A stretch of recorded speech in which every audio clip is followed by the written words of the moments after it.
wa idna jainakum min ali fir'aun. Allah Subhanahu wa ta'ala dalam ayat ini mengingatkan pertama tentunya kepada Bani Israel di zaman Nabi Muhammad Shallallahu Alaihi Wasallam, maka memakai kata kum, kata ganti untuk lawan bicara. Berarti ini Bani Israel di masa Rasulullah.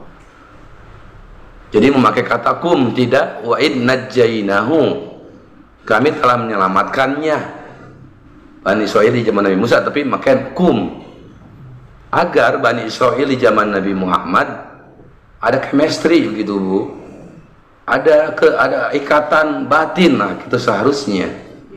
Karena kalau nenek moyang mereka tidak diselamatkan Allah, mereka nggak akan ada sampai sekarang. Seperti kaum Ad, kaum Samud itu kan dibinasakan Allah, sampai sekarang kan nggak ada, lenyap. Tapi kalau Bani Israel sampai sekarang ada, ya kan? Ada.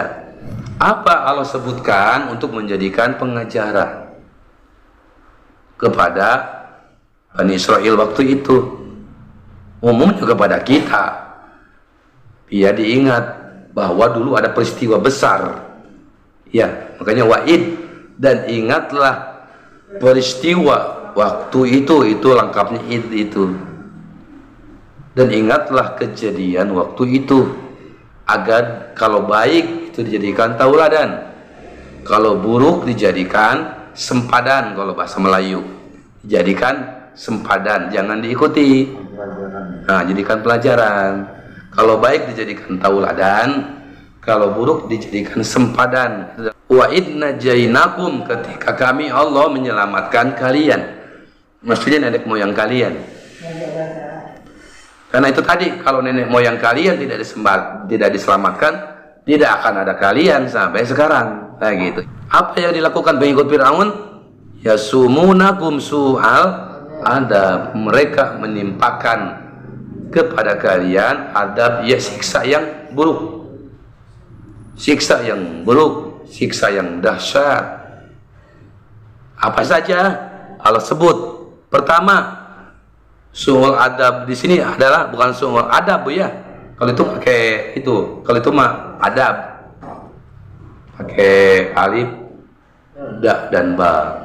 Kalau ini adab, siksa yang buruk atau perlakuan buruk gitu Bu ya. Yudabbihuna abnakum, pertama adalah menyembelih anak laki-laki kalian. Ngeri apa ya?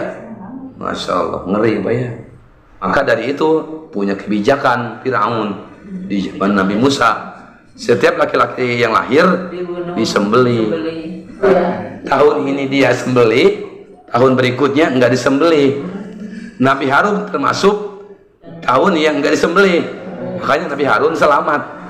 Karena Nabi Harun kan saudaranya Nabi Musa, satu zaman dengan Nabi Musa, tidak disembelih. Fir'aun di zaman Nabi Musa ini maksudnya Bu ya, tapi diceritakan ke Bani Israel di zaman Nabi Muhammad, akan jadi pengajaran. Bani Israel itu berkembang dari mulai zaman Nabi Yusuf alaihi salam ke zaman Nabi Musa, kurang lebih 400 tahun. Dari zaman Nabi Yusuf saudaranya pindah ke Mesir Bu ya, beranak pinak sampai zaman Nabi Musa, jumlahnya jadi ratusan ribu, jadi banyak. Di zaman Nabi Musa jadi banyak. Fir'aun di zaman Nabi Yusuf nggak sebengis Fir'aun di zaman Nabi Musa.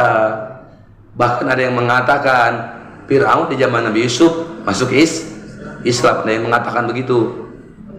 Jadi beda Bu ya karakternya. Karakter Fir'aun zaman Nabi Yusuf itu baik. Buktinya Nabi Yusuf dijadikan bendahara umum di Mesir. Iya. Kalau Fir'aun di zaman Nabi Musa itu bengis. Kenapa? Karena setelah Bani Israel menguasai Mesir, ada ratusan ribu penduduk asli Mesir rasa terpinggirkan. Karena Bani Israel itu pintar-pintar, cerdas-cerdas. Di samping itu Bani Israel juga egois sifatnya. nggak mementingkan orang sekitar. Fir'aun dan masyarakatnya nggak suka sama Bani Israel. Akhirnya dibikin sedemikian rupa, disiksa, dan akhirnya laki-laki dibunuh karena terlanjur sayang. Nabi Musa nggak dibunuh. Nabi Musa dari bahasa Ibrani, mu itu air, sa itu pohon. Oleh ulama ahli tafsir dijelaskan karena Nabi Musa diambil oleh istri Firaun, nemuin bayi Nabi Musa di sela-sela air dan pohon, makanya disebut Musa. Dan mereka ahli Firaun itu membiarkan hidup perempuan. Kenapa tidak memakai bana? Karena ya itu dibiarkan hidup sampai, karena banatun anak perempuan, kalau Nisa untuk perempuan dewasa. Bu Aisyah itu disebut Anissa karena perempuan dewasa. Ya, kalau anak Bu Aisyah yang perempuan, ada anak perempuan enggak? Bu Aisyah? Enggak. Mas kurnia aja? Kurnia sama abangnya lagi. Sama abangnya? Oh gitu. Nanti punya cucu lah ya. Punya menantu, punya cucu nanti perempuan ya.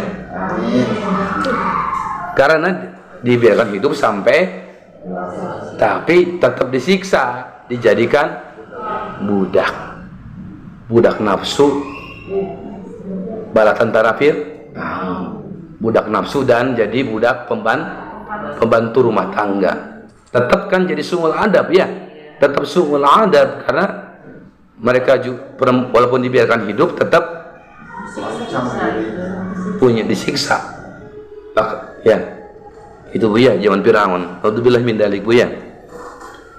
Wa bidalikum balaum, dan yang demikian itu maksudnya dalam pembunuhan anak laki-laki di zaman Nabi Musa alaihissalam oleh ahli Firaun, dan penyiksaan perempuan dijadikan budak itu adalah wa bidalikum, itulah yang demikian itu balaum mir rabbikum adim, ujian yang sangat besar dari Allah, ujung menyelamatkan mereka. Wa idna jainakum itu dengan ayat berikutnya secara detail. Penyelamatan Allah itu ada di ayat 50.